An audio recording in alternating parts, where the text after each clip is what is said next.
Hello world, welcome back to the Razor RC, and I've been running my Rlaarlo AK-917 for the last week or so, and I just want to share my thoughts. So this is going to be the full review of this vehicle. Just came out as a pre-release, and it's still available for a really special price. It's like 40 to 50% off depending on which model you get, but I will have a link in the description below where you can pick one of these up.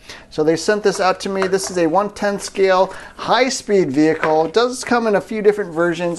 This is the carbon fiber brushless edition, so this is kind of their high-end. Pre-release I think is 300 bucks. I think at regular price it's like 500. So you know, obviously if you want to pick one of these up, definitely buy one now because it is like 40% off, so you're saving like 200 bucks, and pretty amazing price. But the vehicle itself, obviously an on-road vehicle, carbon fiber chassis. You can see a little bit of scrapes there. Does take up to 4S on this ESC, so that's pretty impressive. Does come with a 2S battery out of the box. This little 3300 milliamp hour battery, you know, just enough to get you running. Does come with a basic USB charger, 1 amp, but really if you're obviously doing speed runs and stuff, you want a bigger battery. I did test it on 2S, 3S, and 4S, amazingly. I'm not sure this motor is really designed for 4S, but we were running it out there. Also tested it with RC Review, who has the exact same vehicle, and he was doing different gearings and stuff. So it's a lot of fun trying this thing out. So first off, the vehicle, yeah, it goes, you know, around 38 miles per hour on 2S, around 52 miles per hour on 3S. On 4S, you know, I was trying out a new speedometer, the Sky RC GNSS. It actually registered 76 to 81 miles per hour. I'm not sure that's accurate. That doesn't make sense to me. I would estimate it's really closer to like 65 miles per hour, but that's what I read. RC Review tested this thing out with the optional gearing, and he got up to 82 miles per hour on 4S. So I guess that is definitely possible out of the box, but yeah, you will have to gear it up, or maybe I'm just an amazing driver and can get more out of this than your normal person. But yeah, that's what I was reading on my GNSS. So pretty fast out of the box considering it's a completely stock vehicle. In terms of issues, I did crash this into a curb at like 40 miles per hour, straight into like a concrete curb, and surprisingly had almost no damage.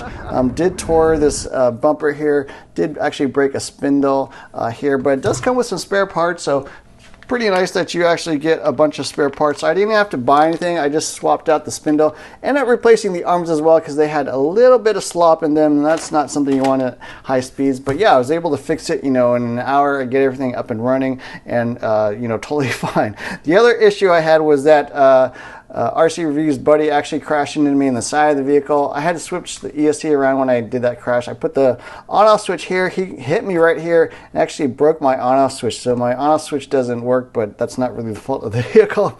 You just kind of took it out, I think. So I will have to fix that. But other than that, really no breakages or anything. You know, the car's been very durable considering how much damage and what a crazy impact I had.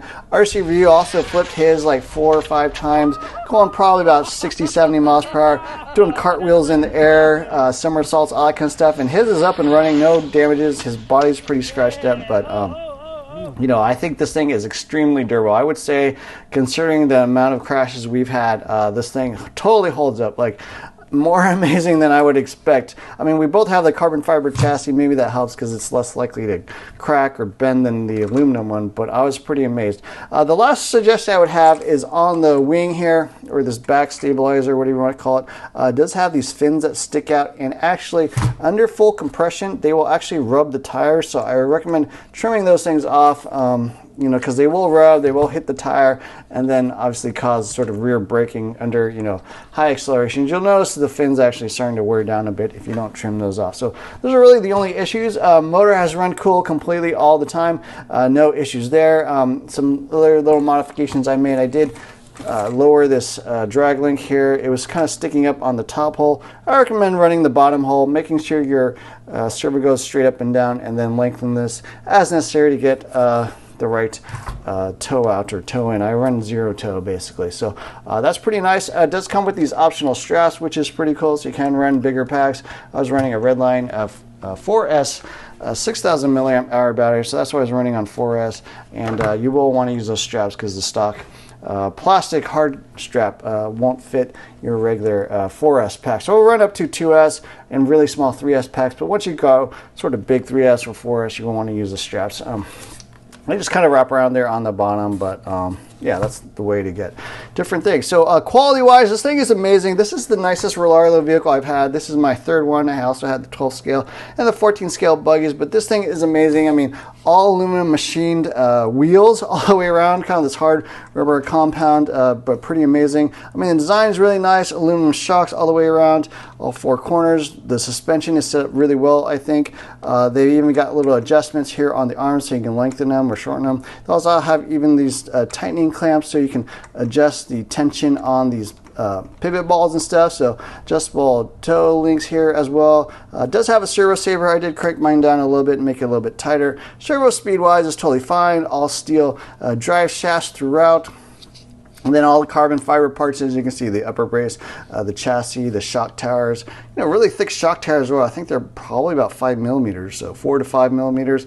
It does have lights throughout, brake lights, exhaust lights, headlights. It does have a fan integrated into the body to provide additional cooling there on the motor. So I had no problems with the motor overheating. Even on 4S, it seemed totally fine. I didn't temp it right after running 4S, but I was just doing limited speed runs and it didn't overheat or anything. So I was pretty impressed. Things I don't like, the only thing I would say is that the radio range with the stock receiver, and it comes with these wires all the way bundled up on the receiver wire.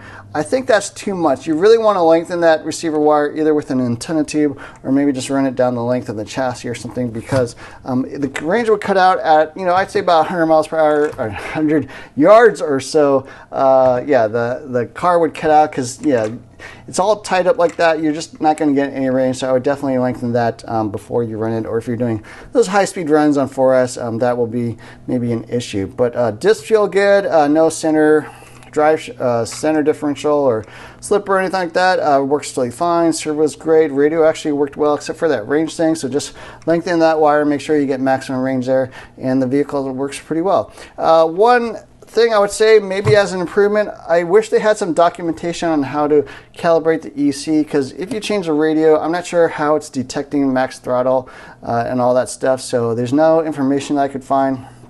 Couldn't figure out how to calibrate the ESC. Maybe it's self-calibrating or something, but yeah, that would be one area that I would say probably the only thing I kind of would say they need to improve. But yeah, the car is really good. This was my first high-speed vehicle. Ran really well, drives straight. I had no problems controlling it with this radio. I mean, it's kind of sensitive to throttle input on 4S because it's got so much power, but I was able to drive it, control it, no gyro, no throttle ramping or anything. And I'm not a high-speed guy, but I was able to get this thing up to, whatever, 70, 80 miles per hour with no problems.